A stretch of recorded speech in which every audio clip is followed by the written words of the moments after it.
English grammar में हम आज डिस्कस करने वाले हैं अपना जो सेकंड टॉपिक है, ठीक है ना, वॉइस। इससे पहले क्या था, हमने अपना जो फर्स्ट टॉपिक था नैरेशन, उसको अच्छे से कंप्लीट किया था। यानी कि नैरेशन बोल सकते हो या इनडायरेक्ट स्पीच बोल सकते हो।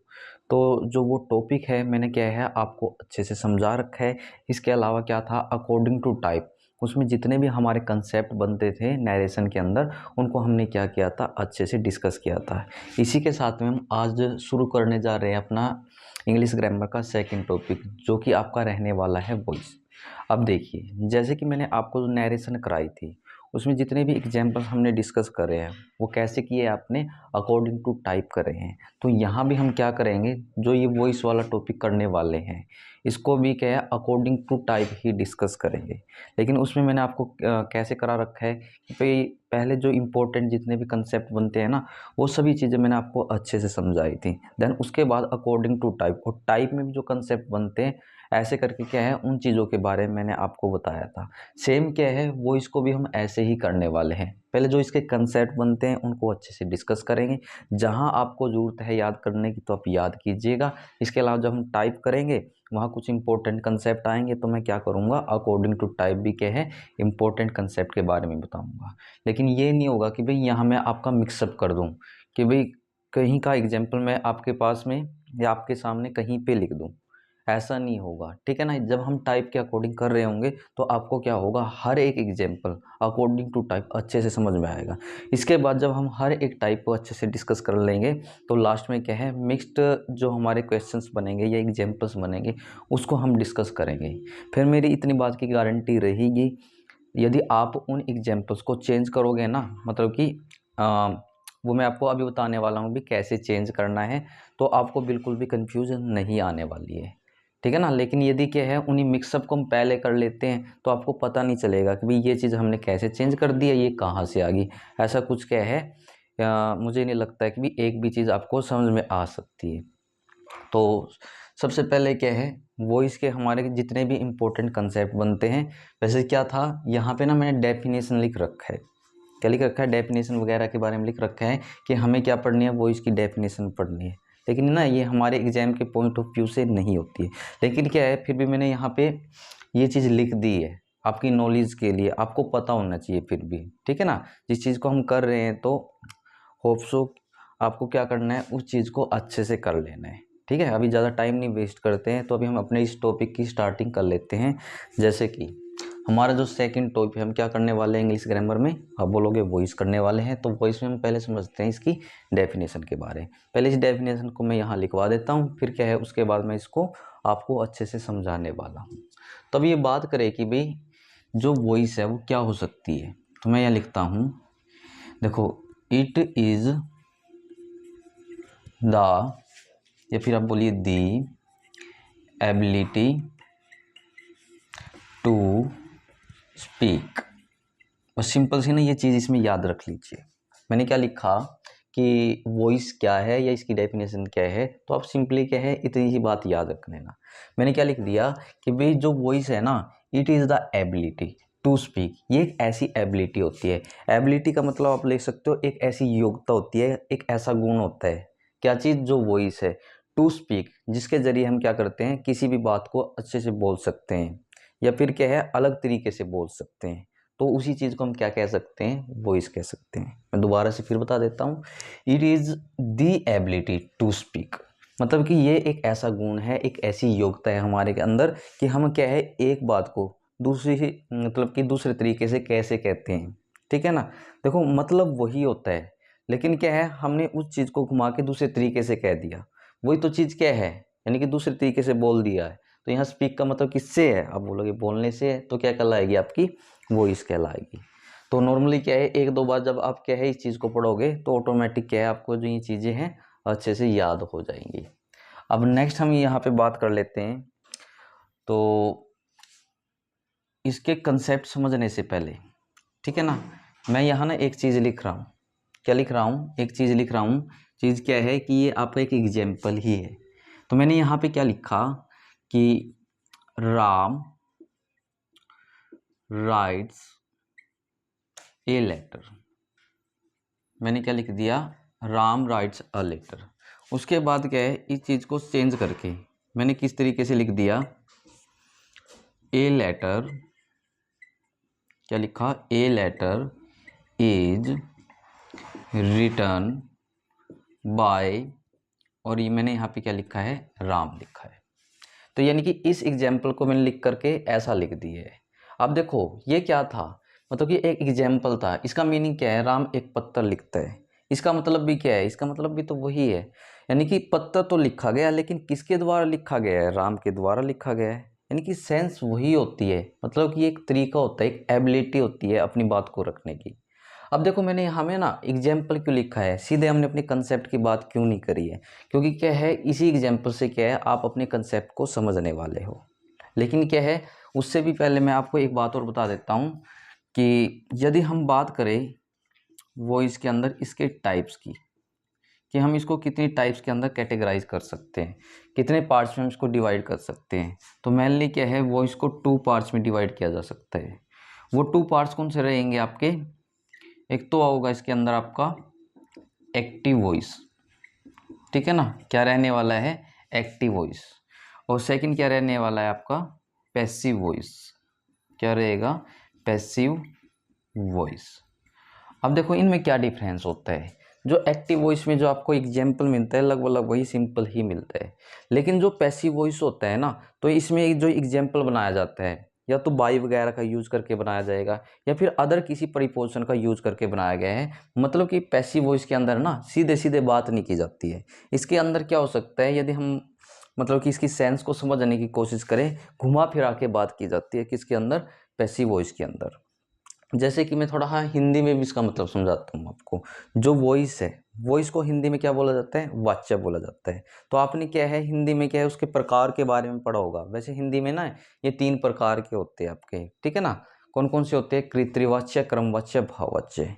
लेकिन इंग्लिश ग्रामर में हम 2 टाइप्स के ही पढ़ते हैं, एक्टिव वॉइस, पैसिव वॉइस, ठीक है ना, कृति क्रम करके ऐसे क्या होते हैं, ये आपके वाच्य होते हैं। लेकिन अभी हम यहाँ हिंदी का डिस्कशन नहीं कर रहे हैं। अब हम क्या करना है, इंग्लिश के बारे में पढ़ना है, जो कि आपका वॉइस टॉपिक चला हुआ है। तो इसमें मैंने आपको क्या बताया है कि भी मेनली जो वॉइस है इसको हम कितनी कैटेगरी में डिवाइड करते हैं, 2 कैटेगरी में। इसके बारे में मैंने बोला कि भाई एक्टिव वॉइस में मिलने वाला जो एग्जाम्पल आपका लगभग सिंपल ही होता है, लेकिन इसमें मिलने वाला जो एग्जाम्पल होता है ना, थोड़ा बहुत इसमें घुमा फिरा के दिया जाता है। अब देखो इन दोनों चीज़ों को ना हम इस एग्जाम्पल से समझने की कोशिश करते हैं। अब जैसे मैंने एग्जाम्पल क्या लिखा था, राम राइट्स अ लेटर, क्या लिख दिया है, राम राइट्स अ लेटर। देखो सिंपल बात करी गई है, राम क्या करता है, एक पत्र लिखता है। लेकिन इसी बात को मैंने कैसे लिख दिया, देखो a letter is written by Ram, यानी कि एक पत्र तो लिखा गया है लेकिन वो किसने लिख दिया है, राम ने लिख दिया है। मतलब कि मैंने अपनी बात को घुमा दिया है। यानी कि जो बात आपको सिंपल दिखाई देती है तो उसको हम क्या बोल सकते हैं कि वो है आपकी एक्टिव वॉइस के अंदर। ए बी का मतलब आप समझ जाना, क्या रहेगा आपका एक्टिव वॉइस। लेकिन क्या है, जिसके अंदर मैंने बाई या फिर कई जगह हम अदर प्रीपोजिशन का भी यूज करेंगे, तो जहाँ बात को थोड़ा घुमाया जाएगा तो आप समझ जाना उस चीज़ को हम क्या बोल सकते हैं, पैसिव वॉइस बोल सकते हैं। तो यहाँ भी आप पीवी का मतलब समझ लेना, क्या रहेगा आपका पैसिव वॉइस से। तो आई होप आपको ये समझ में आया होगा कि भाई एक्टिव वॉइस की जो थोड़ी सी आइडेंटिफिकेशन है, यानी उसकी जो पहचान हम कैसे कर सकते हैं। इसके अलावा जो पैसिव वॉइस है उसकी जो आइडेंटिफिकेशन है वो हम कैसे कर सकते हैं। ओके, देन उसके बाद जो नेक्स्ट नंबर पे आपका जो मेन कंसेप्ट है ना, ये आपके जो मान सकते हैं रूल्स हैं, ठीक है, यहाँ से स्टार्ट हो जाते हैं। अब आगे हम रूल्स की बात करें, ठीक है ना, फर्स्ट नंबर पे। तो रूल्स समझने के लिए क्या है, मैंने जानबूझ के ये एग्जाम्पल पहले ही रख रखा है। तो फर्स्ट रूल में क्या होगा आपका, कि जो सब्जेक्ट होगा, जब क्या है आप एक्टिव से पैसिव वॉइस के अंदर जाते हो तो सब्जेक्ट का आपको क्या कर लेना है, ऑब्जेक्ट कर लेना है। ओके, इसके अलावा क्या है, हमें टेंस का यूज करना है, ठीक है। टेंस का यूज कैसे करोगे, according to tense, according to sense use करना है इसमें आपको, वो मैं आपको बताऊंगा अकॉर्डिंग टू सेंस कैसे करोगे टेंस का यूज। उसके अलावा क्या है, नेक्स्ट नंबर पे आपको इसमें ध्यान रखना है प्रीपोजिशन। देखो प्रीपोजिशन या तो आप क्या है बाई का यूज करते हो, मेनली तो बाई का यूज किया जाता है, लेकिन कुछ टाइप्स हमारी ऐसी भी रहेंगी, कुछ केसेस ऐसी भी रहेंगे जहां हम अदर प्रीपोजिशन का यूज करते हैं, या फिर क्या है कई केसेस के अंदर क्या हो सकती है आपकी अदर पोजीशन का भी हम क्या कर सकते हैं, यूज कर सकते हैं। लास्ट में हम क्या करते हैं कि जो आपका ऑब्जेक्ट है ना, क्या है, जो ऑब्जेक्ट है तो हम ऑब्जेक्ट का क्या बना लेते हैं, सब्जेक्ट बना लेते हैं। क्या बना लेते हैं ऑब्जेक्ट का, आप बोलोगे सब्जेक्ट बना देते हैं। तो ये है आपका कंसेप्ट नंबर 1 या फिर रूल नंबर 1 मान सकते हो। अब देखो जो चीज़ मैंने यहाँ लिखा है ना, मैं इन्हीं सब की चीज़ों को क्या है इसी एग्जाम्पल से आपको क्लियर करता हूँ। लेकिन एग्जाम्पल को समझने से पहले मैं आपको कुछ बातें बताना चाहूँगा इधर। देखो 8th क्लास में, 9th में, 10th में या फिर 11th या 12th में आपने टेंसेस किए होंगे, तो ये नॉर्मल बात होती है, ठीक है ना, कि जो ये राम है ये क्या बन जाएगा, आप बोलोगे सब्जेक्ट है। राइट, आपको पता है राइट क्या होती है, फॉर्म ऑफ वर्ब होती है, यानी कि फॉर्म ऑफ वर्ब है, तो यानी कि मैं इसको क्या मान सकता हूँ कि वर्ब की कैटेगरी में आ गई। उसके बाद जो ये बच गया है ए लेटर, ये किस कैटेगरी में चला जाता है, आपका ऑब्जेक्ट की कैटेगरी के अंदर आ जाता है। यानी कि मैंने क्या पहचान लिया एग्जाम्पल में, सब्जेक्ट को पहचान लिया, वर्ब को पहचान लिया और ऑब्जेक्ट को पहचान लिया। अब देखो ये चीज़ें मैं क्यों बता रहा हूँ, क्योंकि क्या है इन्हीं चीज़ों का यूज करके हम क्या करेंगे, इस एग्जाम्पल को जो कि आपका एक्टिव वॉइस में है, किस में चेंज कर लेंगे, पैसिव वॉइस के अंदर। अब देखो मैंने क्या लिख रखा है, मैंने क्या बोला है कि जो सब्जेक्ट है ना, सब्जेक्ट का आपको क्या करना पड़ेगा, ऑब्जेक्ट बनाना पड़ेगा। तो इसके अंदर क्या है, सब्जेक्ट आप बोलोगे राम है, और लगभग क्या है जिस चीज़ का हम स्टार्टिंग में यूज करते हैं वो आपका सब्जेक्ट ही होता है। तो राम को देखो मैं कहाँ पे लेके चला गया, आप बोलोगे राम यहाँ मेरा लास्ट में आ गया। और जिस चीज़ का यूज हम लास्ट में कर लेते हैं वो किस में कंसीडर किया जाता है, किस में गिना जाता है, तो आप बोलोगे ऑब्जेक्ट में। तो यानी कि सब्जेक्ट का क्या हो गया, आपका ऑब्जेक्ट हो गया। इसके अलावा देखो नरेशन में क्या होता था, नरेशन में हम किसी का नाम वगैरह नहीं लिखते थे। इस बात पे भी गौर करना, क्योंकि बहुत से जो बच्चे हैं ना इस बात में कंफ्यूज हो जाते हैं, ठीक है ना। वो क्या करते हैं कि भाई यहाँ हम उसके लिए प्रोनाउन लिखे या उसका नाम लिखे। वॉइस में तो क्या है, जो नाम दिया गया है ना, प्रोनाउन है तो प्रोनाउन का यूज करना है, यदि नाम है तो नाम का ही यूज करना है। लेकिन नरेशन में क्या होता है, प्रोनाउन है तो प्रोनाउन आ सकता है, लेकिन नाम है तो नाम के लिए प्रोनाउन का यूज किया जाता है, ठीक है। तो अब हमने यह समझा कि हमने सब्जेक्ट का क्या कर दिया, ऑब्जेक्ट। तो ये सब्जेक्ट था, तो जब हमने पैसिव वॉइस में चेंज किया तो क्या बन गया आपका, आप बोलोगे ऑब्जेक्ट। उसके बाद मैंने टेंस के बारे में लिख रखा है और यहाँ लिख दिया अकॉर्डिंग टू सेंस का यूज करना है। तो देखो यहाँ समझने की कोशिश कीजिए कि यहाँ क्या लिखा गया है, राइट्स लिखा गया है। यानी कि आप बोलोगे कि वर्ब की फर्स्ट फॉर्म के साथ में क्या ऐड किया गया है, एस को ऐड किया गया है। मेनली क्या है, वर्ब की फर्स्ट फॉर्म हो गई, इज एम आर हो गया, या फिर आपका हैज या हैव हो गया, तो इनका यूज किस में किया जाता है, आप बोलोगे प्रेजेंट टेंस में किया जाता है। यदि ये प्रेजेंट टेंस में है, ठीक है ना, और वर्ब की फर्स्ट फॉर्म का या फिर वर्ब की फर्स्ट फॉर्म के साथ एस या ई एस का यूज किया गया है, तो हम इसको किस में लेके जाएंगे, जो कि आने वाले कंसेप्ट में मैं आपको अच्छे से समझाऊंगा। फिलहाल क्या है, मैं आपको इस रूल को समझाने की कोशिश कर रहा हूँ, इस कंसेप्ट को बताने की कोशिश कर रहा हूँ। तो यदि ये चीज़ क्या है, यहाँ पे हमें वर्ब की फर्स्ट फॉर्म या फिर वर्ब की फर्स्ट फॉर्म के साथ एस या ई एस दे रखा है, तो हम इसको लेके जाते हैं नेक्स्ट में, यानी कि इज एम आर, और वर्ब की थर्ड फॉर्म का यूज करते हैं। ये बात आपको ध्यान रखनी है, जो कि क्या है मैं आने वाले कंसेप्ट में आपको लिखवाने वाला हूँ एक टेबल के अंदर। ओके, तो देखो मैंने क्या लिखा, पहले तो यहाँ जो सब्जेक्ट है ऑब्जेक्ट कर लिया। उसके बाद क्या था, मैं टेंस के बारे में बता रहा था, अकॉर्डिंग टू सेंस आपको क्या करना है, इसका यूज कर लेना है। और एक बात इंपॉर्टेंट ये भी है इसके अंदर कि नरेशन के अंदर क्या था, हम मतलब कि रिपोर्टिंग वर्ब वगैरह को देख करके, ठीक है ना, टेंस को फील करते थे। यदि वो पास्ट में होती थी तो उससे रिलेटेड जो कन्वर्जेशन थे मेनली किस में जाते थे, पास्ट के अंदर जाते थे। जैसे कि वर्ब की फर्स्ट फॉर्म है सेकंड में चली गई, सेकंड है तो हेड प्लस वर्ब की थर्ड फॉर्म। लेकिन इसमें ऐसा नहीं होता है, यदि आप प्रेजेंट में है ना तो प्रेजेंट में ही रहोगे, ठीक है। इस बात का क्या है, स्पेशली आपको ध्यान में रखना है। कभी आप गलती से क्या करो, यहाँ देख लो वर्ब की फर्स्ट फॉर्म है या वर्ब की फर्स्ट फॉर्म के साथ एस या ई एस है, तो हम इसको किस में लेके जाएंगे, सेकंड फॉर्म में। ऐसा बिल्कुल भी नहीं होता है, आपको क्या है आगे बढ़ना है। यदि वर्ब की फर्स्ट फॉर्म के साथ एस या ई एस दिया गया है तो हम इसको किस में लेके जाएंगे, इज एम आर।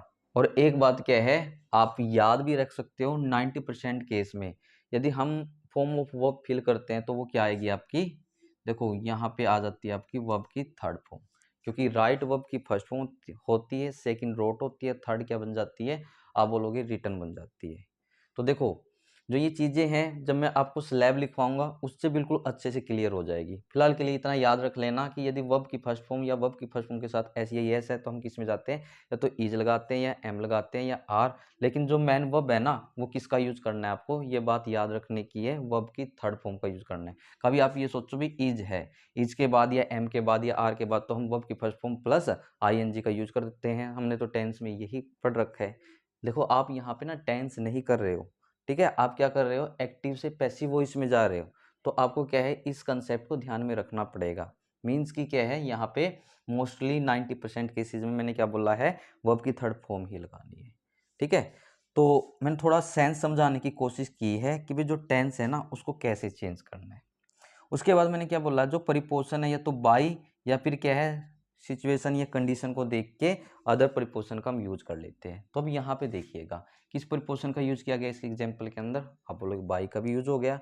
और अदर कब लगाते हैं, तो वो जब हम एग्जाम्पल करेंगे ना तो मैं बता दूं भी कहाँ पे हम अदर प्रीपोजिशन का यूज कर सकते हैं, ठीक है। फिलहाल के लिए बस इतना समझिए आप। उसके बाद हम लास्ट में क्या करते हैं, जो ऑब्जेक्ट है उसका सब्जेक्ट बना लेते हैं। तो जो ऑब्जेक्ट है इसके अंदर वो क्या है, मैंने लिख रखा है देखो। तो आप बोलोगे ऑब्जेक्ट, तो इसके अंदर ए लेटर है तो ऑब्जेक्ट का मुझको क्या बना लेना है अकॉर्डिंग टू कंसेप्ट, सब्जेक्ट। तो यहाँ ए लेटर का क्या बन गया, आप बोलोगे इधर आके ये सब्जेक्ट में कन्वर्ट हो गया। क्योंकि जो लास्ट में होता है एक्चुअली वो क्या मान लिया जाता है, ऑब्जेक्ट। और जो लास्ट का पहले आ जाता है वो क्या मान लिया जाता है, सब्जेक्ट। तो ऐसे करके क्या है आपको कुछ चेंजेस करके एक्टिव वॉइस से पैसिव वॉइस में इन चीज़ों को क्या कर लेना है, चेंज कर लेना है। अब देखो थोड़ा है ना मैं नॉर्मली बताया है, जैसे जैसे हम एग्जाम्पल्स करते रहेंगे ना ये चीज़ें आपको इतनी अच्छे से समझ में आ जाएंगी, ऑटोमेटिक ये चीज़ें आपको याद हो जाएंगी, ठीक है। इसमें आपको कुछ करने की जरूरत नहीं पड़ेगी। बस फिलहाल के लिए क्या करना है, आपको इसको नोट करना है। यदि हो सके जैसे आपके पास में टाइम होता है तो इन चीज़ों को ना 2 से 3 बार रिवाइज कर लेना। और उसके बाद क्या है, रिवाइज करने के बाद जो ये एग्जाम्पल है आप कोई भी एग्जाम्पल उठा सकते हो, तो उस एग्जाम्पल से समझने की कोशिश करनी है कि भाई ये कंसेप्ट हम अपने एग्जाम्पल्स पे कैसे इम्प्लाई कर सकते हैं, ठीक है ना, या उनके ऊपर कैसे अप्लाई कर सकते हैं। ओके, तो मैं सबसे पहले बता देता हूँ हमने क्या क्या पढ़ा है अभी तक। पहले मैंने आपको डेफिनेशन बताई है वॉइस की, वो क्या हो सकती है। तो मैंने इसमें बताया कि भी ये है भी दी एबिलिटी टू स्पीक। किसके बारे में बताया, वॉइस के बारे में बताया। ये एक ऐसी एबिलिटी होती है जिसके जरिए हम क्या करते हैं, किसी बात को, ठीक है ना, बोलते हैं। यानी कि बोलने का ये तरीका है वॉइस, ऐसा भी आप मान सकते हो। फिर मैंने यहाँ एक एग्जाम्पल लिखा और इसमें मैंने बताया जो लगभग आपको क्या है सिंपल सा दिखाई देता है तो हम उसको क्या मान सकते हैं, एक्टिव वॉइस। इसके अलावा क्या है पैसिव वॉइस की यदि आपको पहचान करनी है, इसमें बाई वगैरह लगा के कुछ लिखा गया होगा। या फिर आप ऐसा भी समझ सकते हैं कि भाई इसकी जो सेंस है ना आपको सीधी सीधे नहीं आएगी, इसमें घुमा फिरा के बात की गई होगी, तो उस चीज़ को हम क्या मान सकते हैं, पैसिव वॉइस मान सकते हैं। फिर मैंने क्या बताया इसकी टाइप्स वगैरह के बारे में बताया। तो इंग्लिश ग्रामर के अंदर जो वॉइस है ना उसको 2 टाइप्स में हम डिवाइड कर सकते हैं, एक्टिव वॉइस और पैसिव वॉइस में, ठीक है ना। ये मैंने आपको बता दिया कि भाई क्या इनके अंदर डिफरेंस हो सकता है। फिर उसके बाद मैंने आपको फर्स्ट कंसेप्ट बताया है वॉइस का। फर्स्ट कंसेप्ट में क्या है, सब्जेक्ट का ऑब्जेक्ट कर देना, टेंस अकॉर्डिंग टू सेंस करना है, और टेंस वाले जो स्लैब है अभी हम कुछ देर के बाद डिस्कस करेंगे। फिलहाल के लिए बस आपको नॉर्मली क्या है इस एग्जाम्पल से इसको समझने की कोशिश करनी है। उसके बाद मैंने क्या बोला, जो परिपोजिशन है या तो हम बाई का या केस को देख के अदर परिपोजिशन का यूज कर लेते हैं। इसके अलावा फिर मैंने लास्ट में क्या बताया, जो ऑब्जेक्ट होगा उसका हम क्या बना लेते हैं, सब्जेक्ट बना लेते हैं। ओके, तो देखो मैं अभी क्या है इस चीज़ को इरेज करा रहा हूँ। अब इरेज कराने के बाद क्या होगा, तो यहाँ ना कुछ चीज़ें और लिखी गई है, जैसे मैंने सब्जेक्ट ऑब्जेक्ट लिख दिया, ऑब्जेक्ट सब्जेक्ट लिख दिया, ठीक है ना। इससे रिलेटेड कुछ और बातें मैं बताने वाला हूँ। वैसे जो ये बात मैं अभी आपको बताऊंगा ना ये मैं ऑलरेडी नरेशन में अच्छे से बता चुका हूँ। जिसने नरेशन वाला टॉपिक किया होगा तो वो जो चीज़ें मैं आपको अभी बताने वाला हूँ, ठीक है ना, बस आप ये मान के चलिए आप उसी चीज़ को दोबारा से रिवाइज कर रहे हो, उसी चीज़ का आपका दोबारा से रिवीजन हो रहा है। लेकिन जो इस चीज़ को स्टार्टिंग से कर रहा है तो इस चीज़ को क्या है अच्छे से याद कर लेना, ठीक है ना। जिसने क्या है नरेशन को नहीं किया है तो वो क्या करेगा, इस चीज़ को अच्छे से समझ लेगा। यानी कि मैं किसको इरेज करा रहा हूँ, ये चीज़ इरेज करा देता हूँ।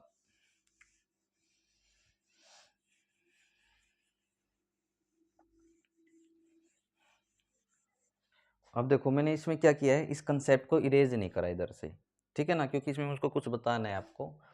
इसमें देखो क्या याद रखना है, मेनली एक तो इसमें आपको पर्सन को याद रखना है। पर्सन हमें पता है, नरेशन मैंने आपको बताया था, एक तो आपका फर्स्ट पर्सन होता है, ठीक है ना, पी का मतलब पर्सन से है यहाँ पे। देन सेकंड नंबर पे कौन सा होता है आपका, आप बोलोगे सेकंड पर्सन होता है। थर्ड नंबर पे कौन सा होता है आपका, आप बोलोगे थर्ड पर्सन होता है। यहाँ सिर्फ आपको दो चीज़ें लिखनी है, यहाँ आपका सब्जेक्टिव केस और यहाँ पे ऑब्जेक्टिव केस, ठीक है ना। मैं यहाँ एस सी लिख देता हूँ, तो आप समझ जाना एस सी का मतलब किससे है, सब्जेक्टिव केस से है। और यहाँ मैं लिख देता हूँ ओ सी, ओ सी का मतलब किससे रहेगा, ऑब्जेक्टिव केस से रहेगा। इसका मतलब क्या हुआ, जैसे कि एग्जाम्पल में आ गया, फॉर एग्जाम्पल मैं अपने पास से बोलता हूँ, ही राइट्स अ लेटर, मैंने अब की बार ना वहाँ से राम को कट कर दिया 1 मिनट के लिए, तो आप उसको कैसे बना रहे होंगे, a letter is written by, जैसे कि मैंने स्टार्टिंग में ही का यूज किया, तो ही का क्या कर देंगे हम, हिम कर देंगे। यानी कि ही क्या था, जब एग्जाम्पल के स्टार्टिंग में आया था वो सब्जेक्टिव केस का काम कर रहा था, लेकिन जब हम उसी ही को लास्ट में लेके गए तो आपको लास्ट में ना ऐसा नहीं कर देना है कि भाई a letter is written by, ठीक है ना, ही नहीं लिखना है, तो ही का जो ऑब्जेक्टिव केस है वो लिखना है। तो उससे रिलेटेड क्या है, ये आपकी स्लैब रहने वाली है, उससे रिलेटेड ये पर्सन रहने वाले हैं। अब ये दो बातें आप कौन सी याद रखोगे, देखो यदि हमें क्या दिया गया है, सब्जेक्ट के तौर पे आई दिया गया है, ठीक है ना, तो हम उसका ऑब्जेक्ट क्या बना लेंगे, उसका ऑब्जेक्ट आपको कर लेना है मी। यानी कि एक्टिव वॉइस में यदि उसकी जो एग्जाम्पल की स्टार्टिंग आई से है, तो ऑब्जेक्ट पैसिव वॉइस में उसी आई की जो एंडिंग है ना वो किसके साथ में हो जाएगी, मी के साथ, मतलब कि आई के ऑब्जेक्टिव केस मी के साथ में कर देनी है। इसके अलावा क्या है, सब्जेक्टिव में बी है तो ऑब्जेक्टिव में क्या हो जाएगा, आपका अस हो जाएगा। तो जो ये 4 वर्ड्स लिखवाए हैं, ठीक है ना, ये आपका सब्जेक्टिव में आता है और ये चीज़ किस में आ जाती है, ऑब्जेक्टिव केस में आती है। ये चीज़ आपको अच्छे से याद रखनी है और अच्छे से आपको तब समझ में आएगी जब मैं क्या है इस स्लैब से रिलेटेड या इन पर्सन से रिलेटेड आपको एग्जाम्पल्स को कराऊंगा। लेकिन फिलहाल के लिए क्या है, थोड़ा बस इतना समझ लेना कि भी आई है एक्टिव वॉइस में तो पैसिव वॉइस में मी हो जाएगा, एक्टिव वॉइस में बी है तो पैसिव वॉइस में आपका क्या हो जाएगा, अस हो जाएगा। अब फिर आ जाइए आप सेकंड पर्सन में। सेकंड में क्या होता है कि सब्जेक्टिव केस में यू है तो इसमें आपको ज़्यादा कंफ्यूज होने की जरूरत नहीं है, तो ऑब्जेक्टिव केस में यू का यू ही रह जाता है। इसके अलावा क्या है, यदि थर्ड पर्सन की बात करें, सब्जेक्टिव केस में आपका ही है तो ऑब्जेक्टिव केस में ही का क्या हो जाएगा, आपका हिम हो जाएगा। सब्जेक्टिव केस में आपका सी है तो ऑब्जेक्टिव केस में हर हो जाएगा। सब्जेक्टिव केस में इट है तो ऑब्जेक्टिव केस में इट का इट ही रहेगा। सब्जेक्टिव केस में आपका दे है तो क्या हो जाएगा, आप बोलोगे देम हो जाएगा।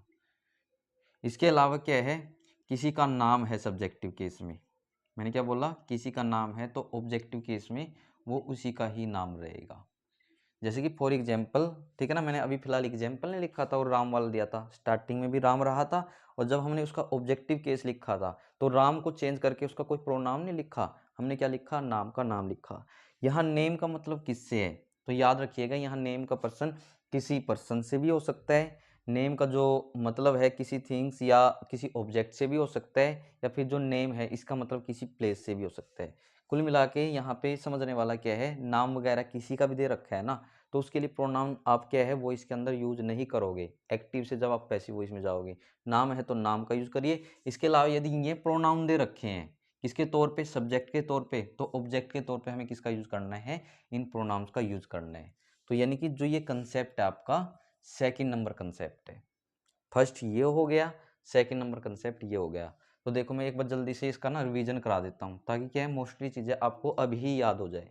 ठीक है, जैसे कि मैंने बोला जिसने नरेशन कर रखी होगी ना तो उसने तो क्या है अभी तक इसको अच्छे से रट लिया होगा। मैं याद करने के लिए नहीं बोल रहा हूँ, ऑटोमेटिक उनको ये चीज़ें अच्छे से याद हो गई होगी क्योंकि नरेशन में क्या है मैंने इनको बार बार बताया है और कई बार बताया है। ओके, तो जैसे कि यहाँ सब्जेक्टिव केस में आई था तो आई का मी कर देना है ऑब्जेक्टिव केस के अंदर। सब्जेक्टिव में वी है तो ऑब्जेक्टिव केस में क्या कर देना है, अस। सब्जेक्टिव में यू है तो ऑब्जेक्टिव में यू का यू ही करना है। सब्जेक्टिव में ही है तो ऑब्जेक्टिव में हिम हो जाएगा। सब्जेक्टिव में सी है तो ऑब्जेक्टिव में हर, और सब्जेक्टिव में आपका इट है ऑब्जेक्टिव में इट रहेगा। दे का ऑब्जेक्टिव में दैम हो जाएगा। किसी का नाम सब्जेक्टिव में तो ऑब्जेक्टिव में वही नाम लिखना है, उससे रिलेटेड कोई भी प्रोनाउन आपको यहाँ पे क्या नहीं करना है, यूज नहीं करना है। तो देखो सेकंड कंसेप्ट ये हो गया। उसके बाद हम इसमें डिस्कस करते हैं अपने नेक्स्ट यानी कि थर्ड नंबर के कंसेप्ट को। यदि आपको इसमें से कुछ नोट करना है, ठीक है ना, कुछ लिखना है तो वीडियो को पॉज करके आप लिख सकते हो। बाकी क्या है मैं इस चीज़ को ना अभी इरेज करा रहा हूँ इधर से।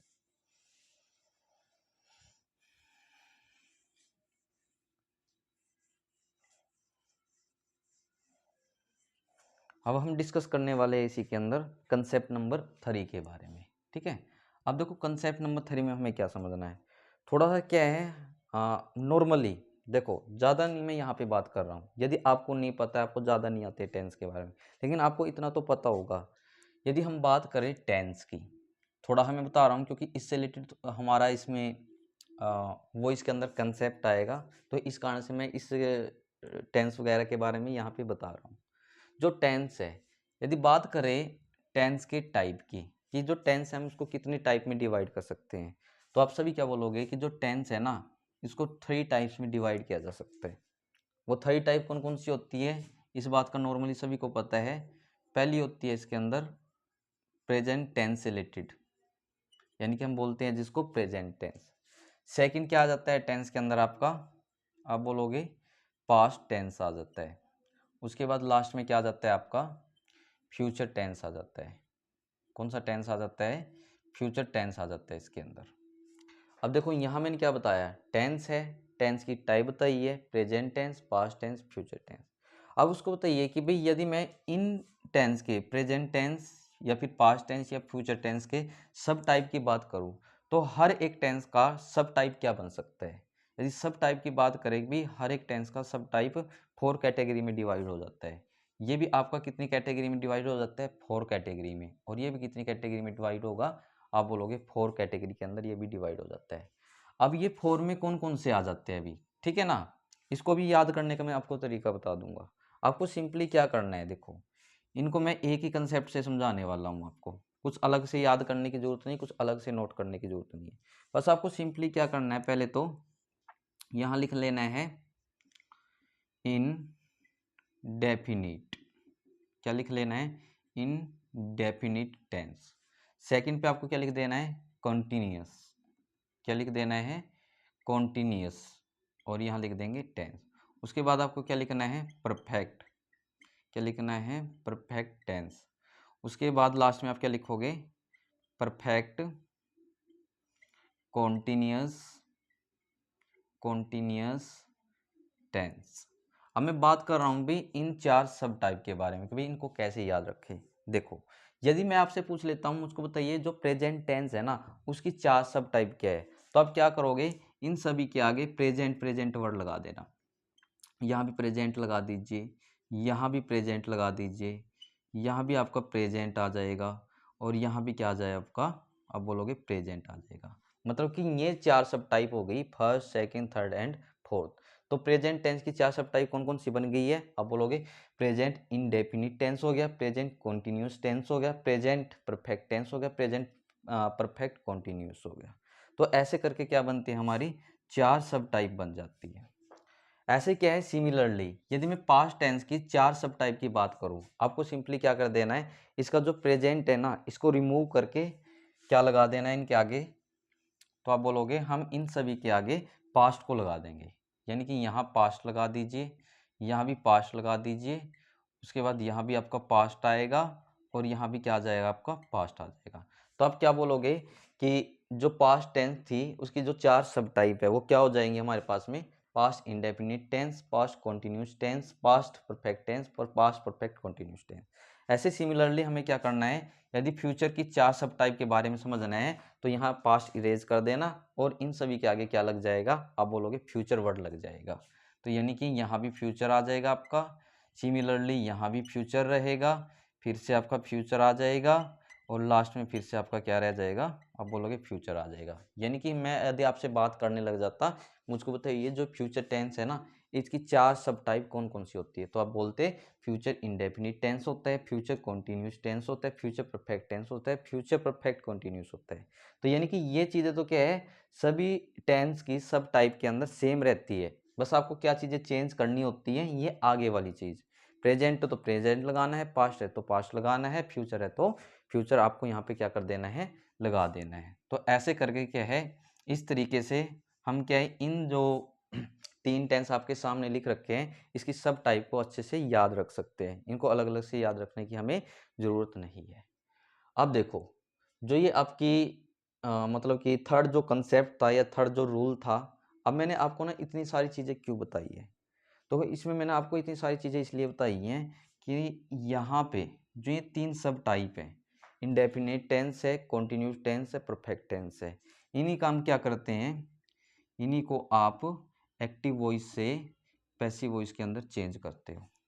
लेकिन इसके अलावा जो ये लास्ट वाली टाइप आप सभी को दिखाई दे रही है ना, इसको आपको बिल्कुल भी चेंज नहीं करना होता है। यानी कि मैंने यहाँ क्या लगवा दिया, नो चेंज। नो चेंज का मतलब क्या हो गया, इस टाइप को आप क्या नहीं कर सकते हो, एक्टिव वॉइस से पैसिव वॉइस के अंदर चेंज नहीं कर सकते हो। समझ में आया? अब देखो मेरा आप सभी के लिए ये क्वेश्चन है, सिंपल सा क्वेश्चन है कि यदि क्या है इस कैटेगरी के एग्जाम्पल को हम एक्टिव वॉइस से पैसिव वॉइस के अंदर चेंज कर सकते हैं। यदि मैं टोटल सब टाइप की बात करूं, वो कितनी बन जाएगी, आप इन सभी का ना एडिशन कर दीजिए, इन सभी को प्लस कर दीजिए, तो आप बोलोगे कि भाई हर एक टेंस की सब टाइप की बात करें तो टोटल हमारे पास में 12 बन जाती है। तो यहाँ मुझको बताइए कि भाई यहाँ कितने की बन रही है, आप बोलोगे 1 2 3। यदि मैं क्या करता हूँ, प्रेजेंट की बात करता हूँ, तो प्रेजेंट में क्या है, 3 सब टाइप को ही हम क्या कर सकते हैं, एक्टिव वॉइस से पैसिव वॉइस में चेंज कर सकते हैं। सिमिलरली क्या है, पास्ट टेंस में भी क्या होगा, 3 सब टाइप को एक्टिव वॉइस से पैसिव वॉइस में चेंज कर सकते हैं। लेकिन इसके अलावा ना आपको यहाँ एक बात याद रखनी है, एक एक्सेप्शन केस आ जाता है इसके अंदर, फ्यूचर टेंस के अंदर। इसमें हम क्या है, केवल और केवल 2 ही टाइप को, क्या है, केवल और केवल फ्यूचर टेंस की 2 ही सब टाइप को एक्टिव वॉइस से पैसिव वॉइस के अंदर चेंज कर सकते हैं। ठीक है ना? यानी कि मैं ये बोल सकता हूँ, यदि हम इन टोटल 12 की बात करें, 12 में 3 प्लस 2, 3 और 3 6, 6 और 2 कितना हो जाएगा, आप बोलोगे 8 हो जाएगा।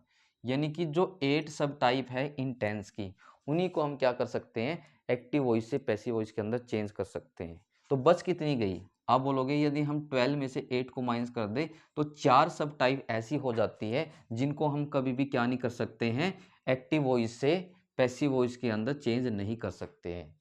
टिक मार्क आपको बताएगा कि भाई हम इनको चेंज कर सकते हैं, क्रॉस मार्क आपको बताएगा कि भाई इनको चेंज नहीं कर सकते। अभी जल्दी से मैं ये भी बता देता हूँ आपको भी, ये 8 कौन सी है, ये 4 कौन सी है। वैसे इस चीज़ को समझने के बाद है ना, आई होप आपको जो मैं बोल रहा हूँ ये चीज़ समझ में आ गई होंगी। अब देखो 8 में किस किस की बात कर रहा हूँ, प्रेजेंट इंडेफिनिट टेंस का चेंज किया जा सकता है एक्टिव वॉइस से पैसिव वॉइस में, प्रेजेंट कंटिन्यूस का चेंज किया जा सकता है, प्रेजेंट परफेक्ट का चेंज किया जाता है, लेकिन प्रेजेंट परफेक्ट कंटिन्यूस का चेंज नहीं किया जा सकता। पास्ट में आ जाइए, तो कितने हो गए हैं, 3 हो गए हैं ना, तो जो 4th नंबर का हो तो चेंज नहीं किया जाएगा। तो पास्ट में यदि बात करें तो पास्ट इंडेफिनिट टेंस का चेंज किया जा सकता है, पास्ट कंटिन्यूस का चेंज हो सकता है, पास्ट परफेक्ट का चेंज हो सकता है, लेकिन पास्ट परफेक्ट कंटिन्यूस का चेंज नहीं होगा। आप बोलोगे 3 ही हो गए और अभी तक 2 ऐसे हो गए जिसके चेंज नहीं हो गए। अब फ्यूचर में आ जाइए, फ्यूचर इंडेफिनिट का चेंज किया जा सकता है लेकिन फ्यूचर कंटिन्यूस का चेंज नहीं होगा। ये बात ध्यान देना। और जो ये क्यों नहीं चेंज किया जाता है, इसका रीजन भी मैं आपको बताने वाला हूँ। जब हम इससे रिलेटेड एग्जाम्पल करेंगे ना, उसमें ये जो कंसेप्ट है, जो ये बात है ना, मैं आपको बिल्कुल अच्छे तरीके से समझाने वाला हूँ, क्योंकि इसके अंदर क्या है, थोड़ा सा जो मोडाल से रिलेटेड कंसेप्ट है वो यूज होने वाला है।